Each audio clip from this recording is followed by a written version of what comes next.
Hey everyone, it's Kenji. I'm gonna cook some chicken. I'm cooking dinner for myself and Tessa. My kids are with Audrey for the next couple of days, so I'm cooking dinner just for two. So I got this half chicken, picked it up at a kitchen and market nearby. They sell it as a spatchcocked half chicken. It's really just a half chicken. You can't really spatchcock a half chicken. But I'm gonna cook with the breast and the leg. And what we're gonna do is we're going to braise them in some tomato sauce because I had some leftover tomatoes from when I made pizza last week. And some random vegetables. I got some carrots and some kale in the fridge. I had some garlic. I had a little bit of thyme. I had some onions, and so we're gonna put it all together in a kind of casual little meal. So to start off, I'm going to brown my chicken. I'm going to use a technique here. So, really, I am kind of winging this meal, but I am using a technique that I use very frequently, which is a braise where you start by crisping the chicken, and then you simmer it slowly in the liquid, but we're going to leave the skin of the chicken exposed so that it stays crispy. So you get that kind of tender braised texture, but also the crispy skin texture. All right, so to start, we're going to season our chicken. Pepper. A little salt. Good amount of salt, in fact, and some MSG, secret flavor enhancer. Salt and MSG I use in about an 8-to-1 ratio, so about 8 parts salt to 1 part MSG. By the way, you might be asking, and I know people are going to point it out, that I stuck my finger into the salt after touching the chicken. There's very little bacteria that is going to live in that container of salt. It is dry, it is salty, it's all the things that are inhospitable to bacteria, so I'm not particularly worried. Although, of course, if you are worried, you can absolutely wash your hands every time you touch the chicken before you touch anything else. That said, if you're working in a restaurant, you should also be washing your hands regularly. You know what? I'm gonna use a bigger pan than that one.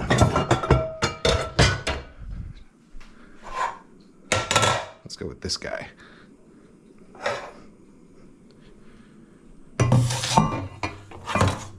All right, so this is a ceramic nonstick, so you don't really have to worry about it sticking. Normally, I would let my pan really preheat before I put my chicken in, if I was using something like, say, stainless steel.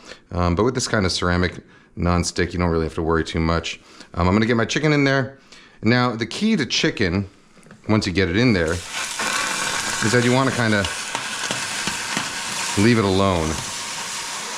Let it do its thing.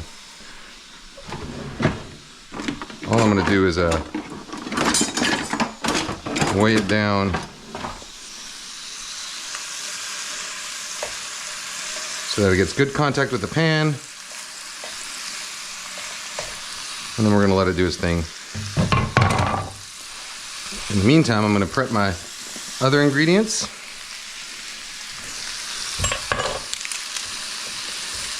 This technique is one that I started using. Ooh, that is not a good onion.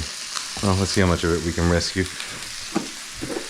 When you work in a restaurant, there's a thing called family meal or staff meal. All right, let's take off those outer layers. There's still plenty of onion left to use. There's a thing called family meal or staff meal where it's basically, every day one cook would be in charge of making a meal for everyone else in the restaurant. So that's all the servers and the other cooks. In some places that task is assigned, in some places it's like always the new guy, and in other places it's like you can volunteer if you want to do it. One of the restaurants I worked at, it was the sort of volunteer type place. So I was always the one who volunteered to do it because I liked making staff meal. I sort of like the creative challenge. I like the challenge of adding it to your normal workload. So I was always the one who made staff meal.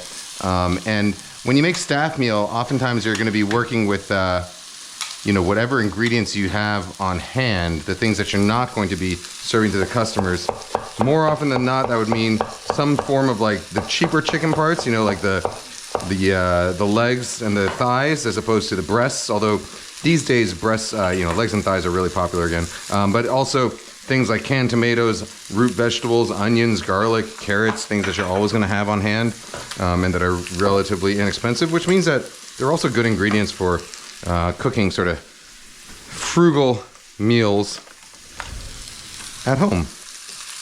All right, so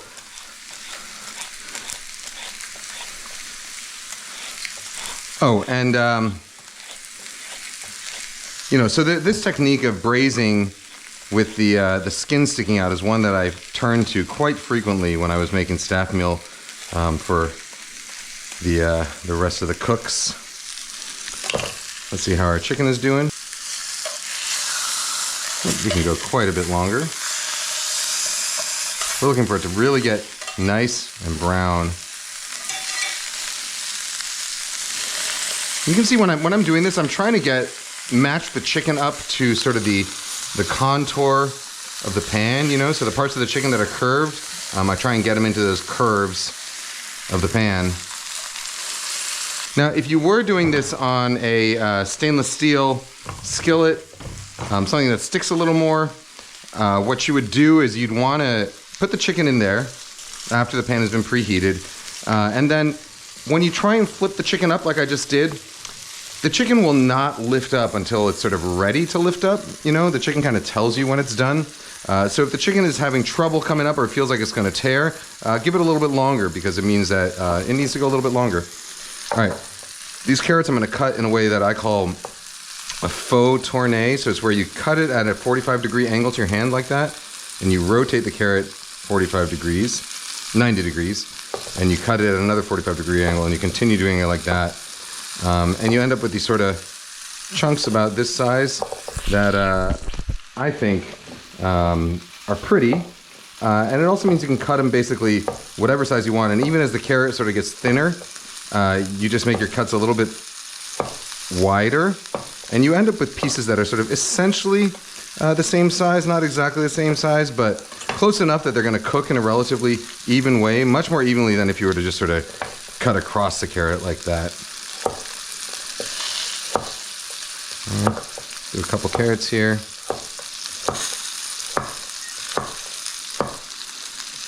Meanwhile, I have my oven preheating to 375 degrees because the chicken's going to end up in there.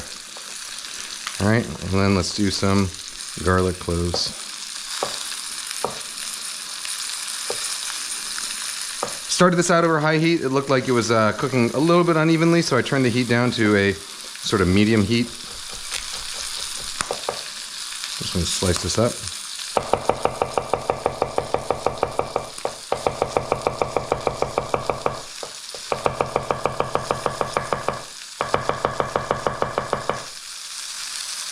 Alrighty, let's check our chicken now, huh? That's looking like a nice color. So the idea when you're browning things like this, I try and go as close as I can to burning without actually burning. Although in this case, it's okay to let it go a little bit under that because it is going to brown a little bit more in the oven. All right, so now I'm going to go in there with my onion slices.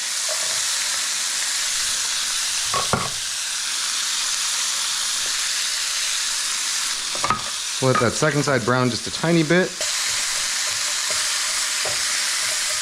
By the way, you might notice I am not on my boat anymore. And that is because the landlords of the boat, which I was renting, decided to put it on the market. So we are now still in East Lake, but just nearby. There will be a sort of follow-up explaining, maybe it's already gone up, but if you look around on my channel, it'll either be there already or it will be soon. A little bit of a explainer, a sort of wrap-up of the boat sessions and what that part of my career meant, and sort of the good and bad parts of living and working on a boat. All right, so this chicken is obviously not cooked through yet, but we're gonna make a little bit of space in the pan and start building our sauce a bit. Okay, so our onions have browned just a tiny bit. And gonna get that garlic in there now. I'll get those carrots in there. And I'm gonna increase my heat back up to high. And again, we're not gonna, the same with the vegetables, we're not gonna let them sort of cook through all the way right now. But we are gonna get a little bit of flavor on them, a little bit of browning, a little bit of softening. I just don't want that sort of raw, sulfurous onion aroma to be in there as it finishes cooking. All right, let's add a little bit of olive oil. And I'm gonna take some of this kale.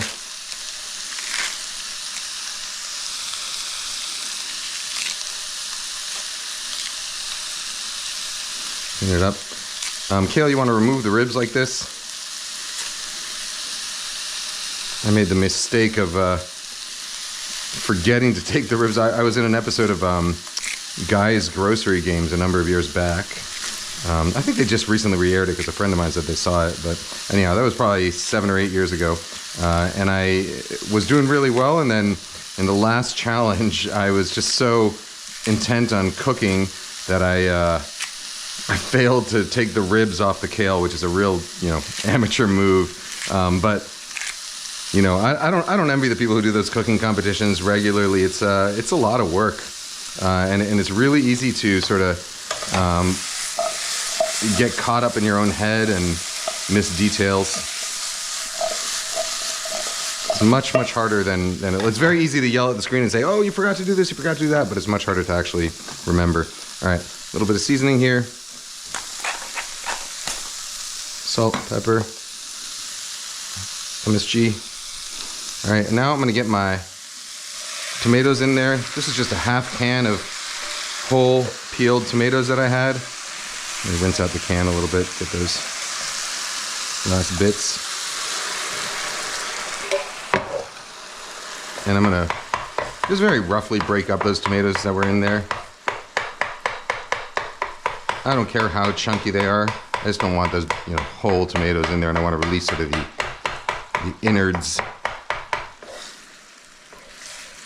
skinnards. All right. Nice chunky tomatoes, nice chunky carrots. You could do this with a whole variety of ingredients. It doesn't have to be carrots. It could be, say, sweet potato, or it could be chunks of potato, or chunks of celery. Or broccoli, if you like broccoli braised in tomato sauce, which I do. There's all kinds of things you can stick in there. All right, and I'm gonna give my kale a rough chop as well.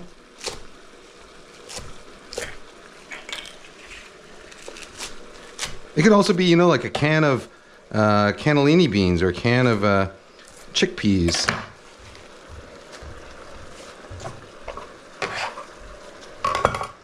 This is a real, it's sort of a blueprint. It's not a recipe. It's a blueprint. I will write down the recipe, and you can find it on my Patreon, sort of exactly as I've done it here today. But you really should think of it as a blueprint and not a recipe unto itself. A technique.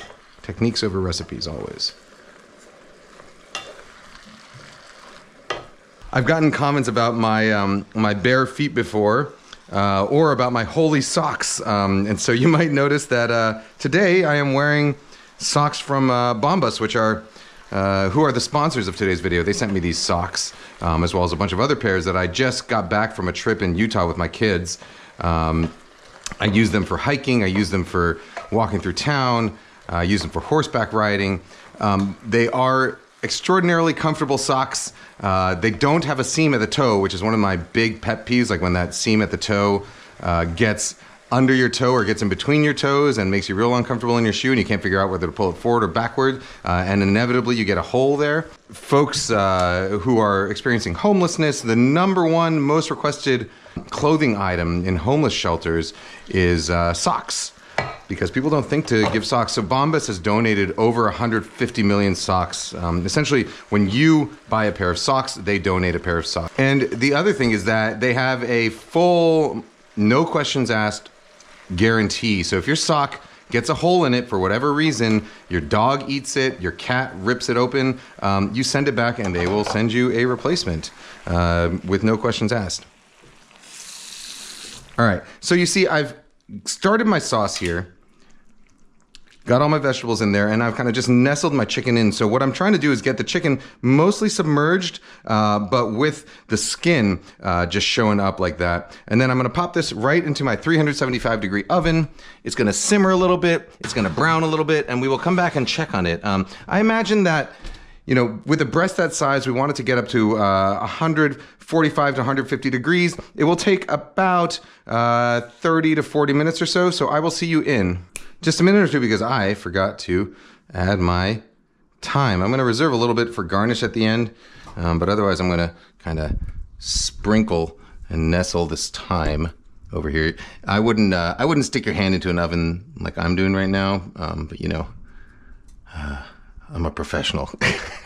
All right, now I will see you in 20 minutes. So I actually stuck a thermometer in this chicken and have been monitoring it. It's about 15 degrees, 10, 15 degrees away from where it's going to be, where I want it to be. By the way, because the chicken breast is so much thicker than the chicken thigh when they're separate pieces like this, the breast is going to take longer to get up to the temperature, which means by the time the breast is done, the thigh is going to be done as well. In fact, the thigh will be at a higher temperature than the breast will be, which is exactly what we want, because thigh meat, with all that sort of connective tissue and extra fat in there, can handle higher temperatures, and in fact needs to be cooked to higher temperatures than chicken breast meat, which tends to dry out at higher temperatures. So I'm just going to give it a little bit of a stir here. Make sure that we're breaking up that sort of crust that's forming at the top and exposing a little bit more of the vegetables. So we get a little more browning in there. But we are looking pretty good here. Staying nice and crispy. Okay. Back in the oven, let this finish off. My thermometer says it'll take another 5 minutes, another 4 minutes. It's set to 145. I'll probably let it go to actually like 147 or so. But you know, it'll take another 5 minutes or so. So I will see you back here in 6 minutes. All right, we're up to, well, 149 degrees. So that's all right. Put this on a trivet here. So I'm going to measure the temperature of the thigh as well, because our breast is at 149, and it will continue rising a little bit until it gets to around 160, and we want our thigh to be at around at least 170 or so. What are we at now? We're at 170. There we go. Perfect. Maybe it'll go up a little bit more from there.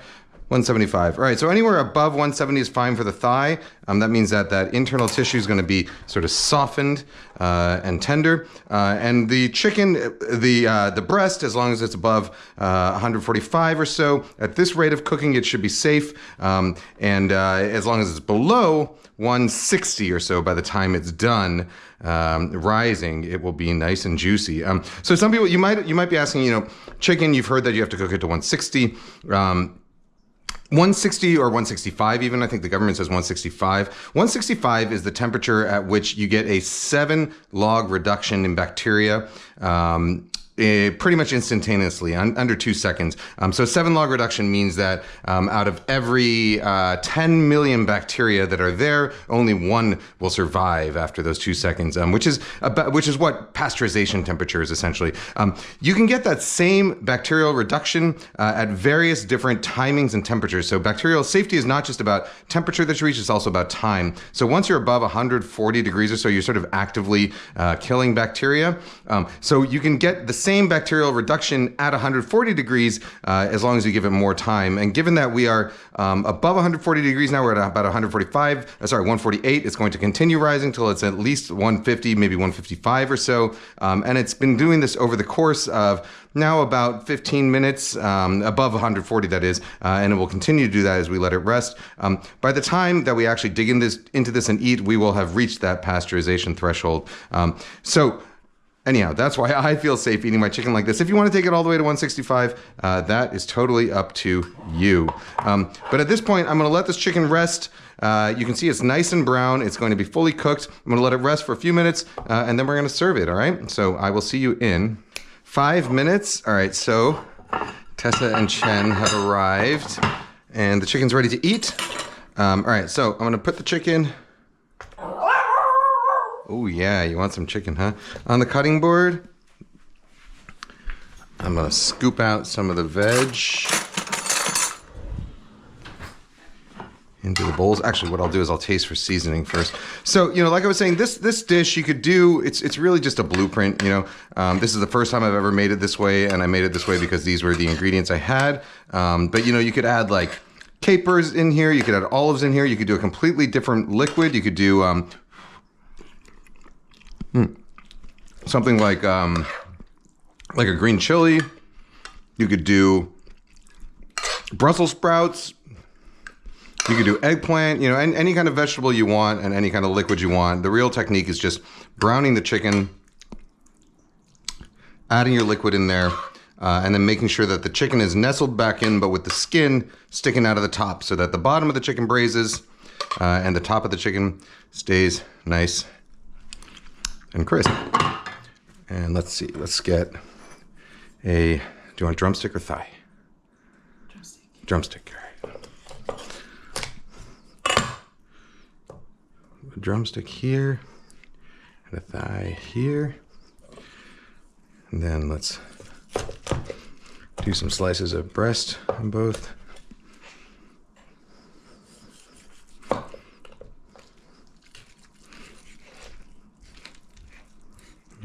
Bone.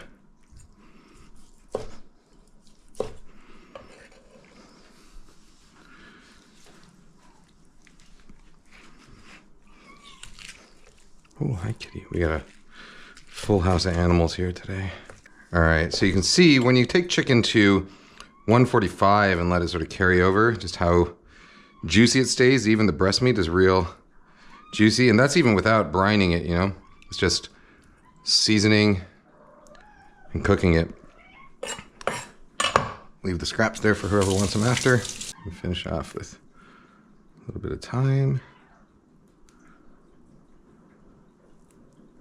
Ugh, can't get this thyme off my hands. And some of the fancy olive oil.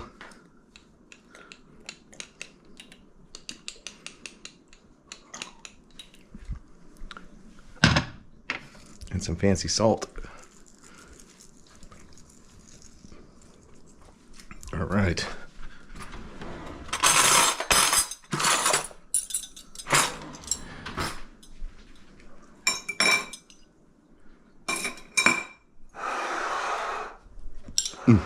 All right. Shall we try it? You gonna try it? Okay.